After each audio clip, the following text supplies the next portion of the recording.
Alors on a vu les 4 premiers accords Toltec et finalement ce qu'on identifie dans cette histoire, c'est qu'on est encombré d'un grand parasite. Et ce parasite, c'est comme un animal à 1000 têtes. Et chaque tête correspond à une peur. Alors quand on part au combat contre cet monstre à 1000 têtes, on a des quantités de têtes à couper parce qu'on a des quantités et des quantités de peur qui nous accompagnent. Alors l'invitation, c'est d'en prendre conscience, qu'on a un espèce de brouillard intérieur qui nous crée des croyances limitantes, des croyances qui sont fondées sur nos peurs de la relation à l'autre, la peur de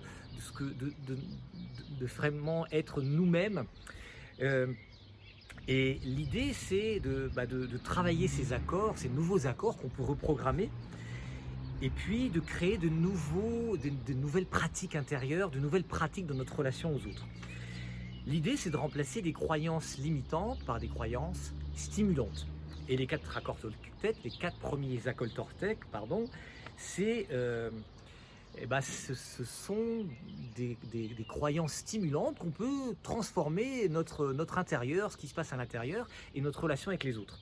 Et il faut de la patience parce que si c'est un parasite à 1000 têtes, il y a du boulot, quoi, parce qu'à chaque fois qu'on coupe une tête, on se dit ça y est, c'est bon, puis il y a un nouveau machin qui ressort. Donc il y a un pouvoir dans le changement quand même.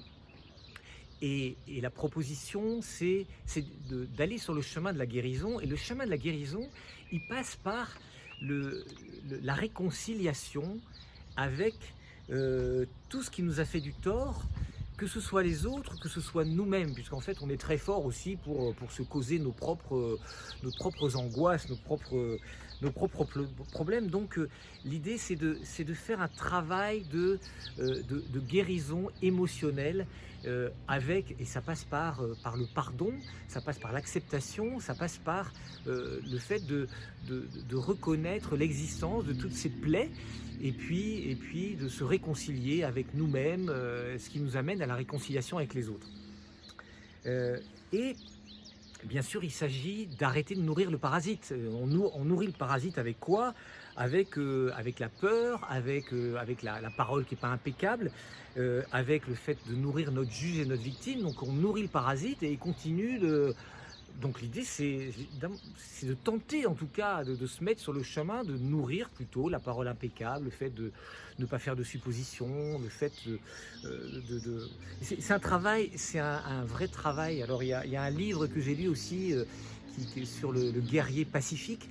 C'est vraiment une sorte, j'aime pas beaucoup le mot guerre, mais en tout cas c'est un vrai combat intérieur parce que c'est une discipline, parce que c'est difficile, parce que ça revient, la victime. Moi récemment, j'ai passé une journée encombrée par ma victime, franchement, qui a pris le pouvoir, hein, sincèrement, et il n'était pas question que je parle à qui que ce soit.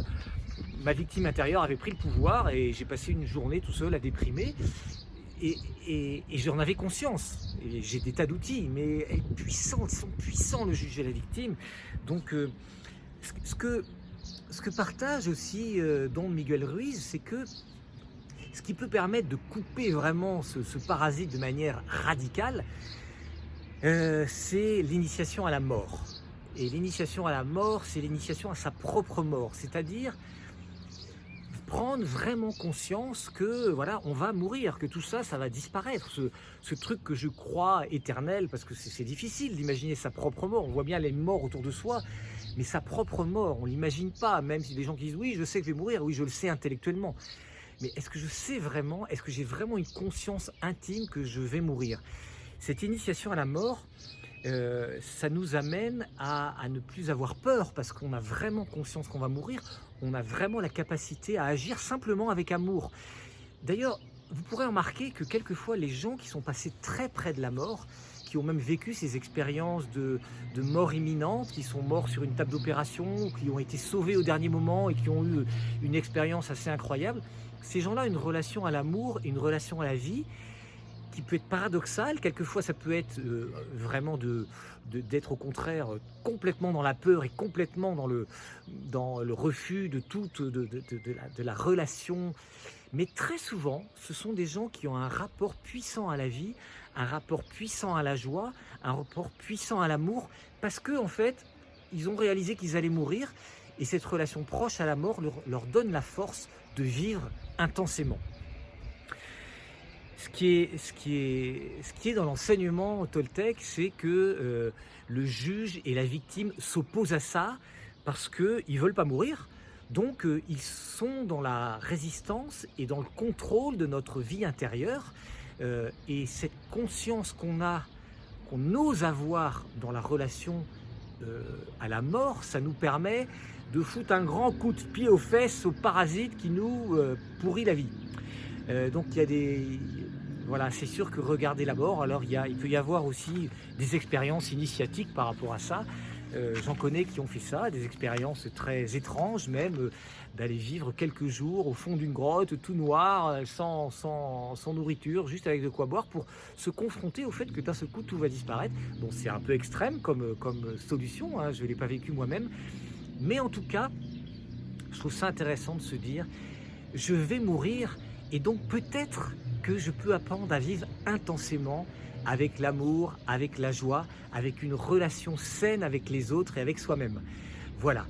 Eh bien, je vais bientôt venir au 5e accord toltèque, mais cette histoire de la relation à la mort qui nous permet de mieux nous regarder notre parasite en face pour lui dire « Arrête de m'empêcher de vivre, j'ai envie de vivre maintenant ».